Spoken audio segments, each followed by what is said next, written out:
So my question to you, just to follow up with you, would you support getting rid of, school lunch for vulnerable kids and breakfast and Head Start, for example, and getting rid of childhood cancer research? Do you support that? And what do you say to your constituents? I want to follow up on that question too, because I didn't hear an answer from you.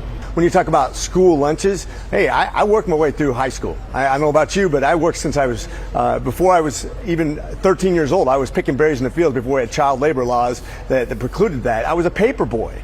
And when I was in high school, I worked my entire way through. You're telling me that kids who stay at home instead of going to work at Burger King, McDonald's during the summer, should stay at home and get their free lunch instead of going to work? I think we need to have a top-down review. I think you're painting a think lot about of these where kids kids with a need to broad actually brush. be. I would say that's not necessarily a fair assessment of all of the kids. So you would say all the kids in your district who use the free lunch, for example, or breakfast, they're all just sitting at home and not working.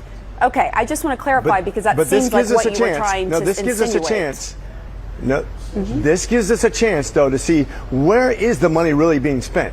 Who can actually go and actually produce their own income? Who can actually go out there and do something that makes them have value and work skills for the future? I mean, how many people got their start in fast food restaurants when they were kids versus just giving a blanket rule that gives all kids lunches in high school who are capable of going out and actually getting a job and doing something that makes them have value, thinking about their future instead of thinking about how they're going to sponge out the government when they don't need to.